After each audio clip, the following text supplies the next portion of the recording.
नमस्कार, मैं हूं ऐश्वर्य प्रधान। प्रधानमंत्री नरेंद्र मोदी फिर से राजस्थान आ रहे हैं। इस बार पश्चिमी राजस्थान में प्रधानमंत्री नरेंद्र मोदी आएंगे और रिफाइनरी की सौगात राजस्थान को कहें या फिर देश को कहें, देश को सौगात देंगे। लेकिन राजस्थान की धरती पर है, राजस्थान की एक बड़ी पूंजी भी है। ऐसे में सवाल उठता है कि मुख्यमंत्री भजनलाल शर्मा जब से मुख्यमंत्री बने हैं तब से प्रधानमंत्री नरेंद्र मोदी के राजस्थान में कितने दौरे हुए हैं। प्रधानमंत्री मोदी के दौरों को लेकर यदि हम बात करते हैं तो प्रधानमंत्री नरेंद्र मोदी का दौरा पहला हुआ 15 तारीख को, यानी 15/12/2023। एक दिन का दौरा रहा। प्रधानमंत्री नरेंद्र मोदी ने भजनलाल शर्मा को शपथ दिलवाई। उस दिन भी कई सियासी संदेश वो देकर गए राजनीतिक तौर पर। उसके बाद प्रधानमंत्री नरेंद्र मोदी फिर आए और महज कुछ दिन में, यानी 5/7/2024 को प्रधानमंत्री नरेंद्र मोदी आए और 3 दिन जयपुर ही रुके। 3 दिन का प्रवास था। उसके बाद प्रधानमंत्री नरेंद्र मोदी का फिर से दौरा हुआ और वो हुआ 25 जनवरी 2024 को। प्रधानमंत्री मोदी का 25 जनवरी 2024 का दौरा एक दिन का रहा। जयपुर और करौली का दौरा यह माना गया। तो वहीं धौलपुर में भी प्रधानमंत्री नरेंद्र मोदी का दौरा इसे माना जा सकता है, यानी तीनों क्षेत्रों के लोग वहां पर जुटे थे।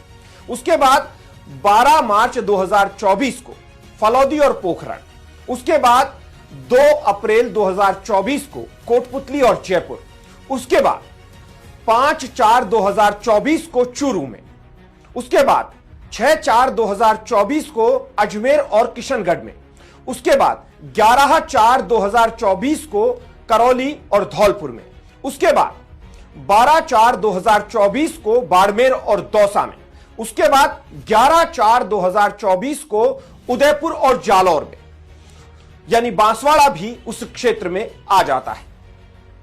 फिर उसके बाद प्रधानमंत्री नरेंद्र मोदी का दौरा हुआ एक दिन का उनियारा टॉक में। फिर उसके बाद 25 तारीख को, यानी 25/8/2024 को जोधपुर का दौरा रहा।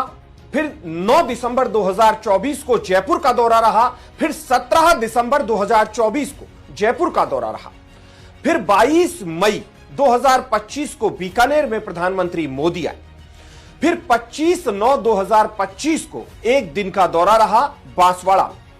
फिर 28, यानी जो हाल ही में 28 तारीख गई है, उसमें अजमेर में प्रधानमंत्री मोदी आए और अब 21 तारीख को आ रहे हैं। यानी फरवरी का महीना बीत चुका था, मार्च का महीना खत्म हुआ है, अप्रैल में फिर से मोदी आ रहे हैं।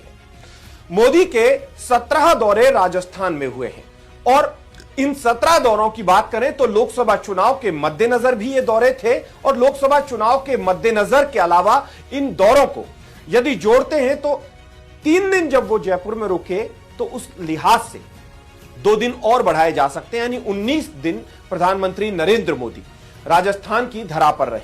औसतन अगर देखें तो मोटे तौर पर हर महीने प्रधानमंत्री नरेंद्र मोदी का राजस्थान आना हुआ। कहते हैं कि डबल इंजन की सरकार है। मुख्यमंत्री भजनलाल शर्मा ने विशेष तैयारी भी की और हर दौरे को सफल बनाने की कोशिश की। प्रधानमंत्री मोदी की बॉडी लैंग्वेज इस बात से समझी जा सकती है कि पिछली बार जब वो अजमेर आए थे तो मंच पर मुख्यमंत्री भजनलाल शर्मा से एक बार नहीं कई बार बातचीत भी की, मंत्रणा की। ऐसे में जब मुख्यमंत्री हाल ही में, यानी कल जब दिल्ली पहुंचे थे तो कई तरीके की चर्चाएं थी। मुख्यमंत्री जब भी दिल्ली जाते हैं तो राजनीतिक तौर पर कांग्रेस आरोप लगाती है कि बार बार दिल्ली जाते हैं, तो मुख्यमंत्री और मुख्यमंत्री की टीम जवाब देती है कि मैं जब भी दिल्ली जाता हूं कुछ ना कुछ लेकर आता हूं। तो ऐसे में प्रधानमंत्री नरेंद्र मोदी का फिर से दौरे को हरी झंडी देना सियासी तौर पर बड़े संकेत है। सियासी तौर पर इसे बड़ा संकेत माना जाए या नहीं माना जाए, लेकिन उससे ज्यादा महत्वपूर्ण हो जाता है कि भारतीय जनता पार्टी प्रदेश संगठन और मुख्यमंत्री भजनलाल शर्मा कितनी मजबूती के साथ इस दौरे को सफल बनाने की तैयारी करेंगे। क्योंकि अब तक के दौरों में इस बार का यह दौरा सबसे सफलतम करार दिए जाने की कोशिश की जाएगी, इसे सबसे सफलतम बनाया जाएगा। ऐसे में महत्वपूर्ण हो जाता है कि क्या संगठन पर पूरी तरीके से विश्वास किया जाए या फिर मुख्यमंत्री भजनलाल शर्मा इस कमान को खुद अपने हाथ में ले, जो हर बार लेते रहे हैं, या फिर मदन राठौड़ और राधा मोहन दास अग्रवाल पर पूरी तरह से विश्वास करके, यानी संगठन पर विश्वास करके और संगठन की मीटिंग्स ली जाए।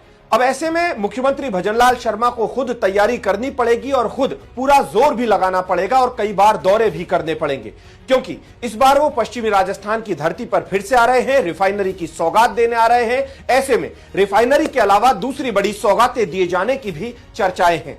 हालांकि भारतीय जनता पार्टी संगठन इसमें पूरी ताकत लगाएगा, लेकिन जब तक मुख्यमंत्री भजनलाल शर्मा इस कमान को पूरी तरीके से हाथ में नहीं लेंगे तो आप अंदाजा लगा सकते हैं तब तक उतना मजबूत तरीके से ये रैली नहीं हो पाएगी। तो आगामी दिनों में तय मानकर चलिए कि मुख्यमंत्री भजनलाल शर्मा का जो दूसरे जगहों के दौरे हैं या अमूमन वो किसी जिले में जाते हैं या विभागीय बैठकें लेते हैं, उनसे ज्यादा फोकस इस दौरे को सफल बनाने के साथ साथ ही सियासी तौर पर एक संदेश देना होगा। अब देखना होगा कि इस दौरे में कितने जिलों के लोगों को बुलाया जाता है। आमतौर पर मोटे तौर पर यही देखा जाएगा कि पश्चिमी राजस्थान का क्षेत्र या हद मार के जयपुर से आगे यानी अजमेर से आगे के क्षेत्र के लोगों को उस सभा में भेजा जा सकता है। हालांकि पूरे राजस्थान भर के भारतीय जनता पार्टी के नेता या कार्यकर्ताओं का आमंत्रण साफ तौर पर होता है, वो पहुंचते भी हैं, लेकिन इस दौरे से क्या कुछ सियासी संदेश जाएगा ये देखने वाली बात होगी। लेकिन हम उस वक्त भी ये चीज आपको बताएंगे कि प्रधानमंत्री नरेंद्र मोदी के दौरे के बाद क्या कुछ सियासी संदेश गया है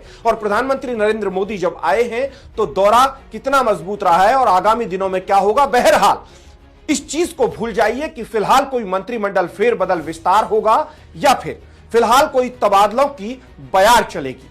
कहा जा रहा था कि तबादले भी होंगे और मंत्रिमंडल फेरबदल विस्तार भी होगा। तो तय मानकर चलिएगा कि प्रधानमंत्री नरेंद्र मोदी के दौरे से पहले लगभग नहीं लगता कि किसी भी तरीके का मंत्रिमंडल फेरबदल विस्तार, राजनीतिक नियुक्तियां या फिर तबादले, इस तरीके की खबरें मुश्किल ही आए। हालांकि उम्मीद बहुत कम है। राजनीति में या सत्ता में कई बार कई चीजें संभव भी हो जाती है, लेकिन फर्स्ट इंडिया न्यूज के सोर्स की माने तो फिलहाल प्रधानमंत्री मोदी के दौरा पूरे होने से पहले इस तरीके के फैसलों को विराम दिया जा सकता है। मैं फिर से किसी और खबर के साथ आपके साथ रूबरू होऊंगा। तब तक के लिए नमस्कार।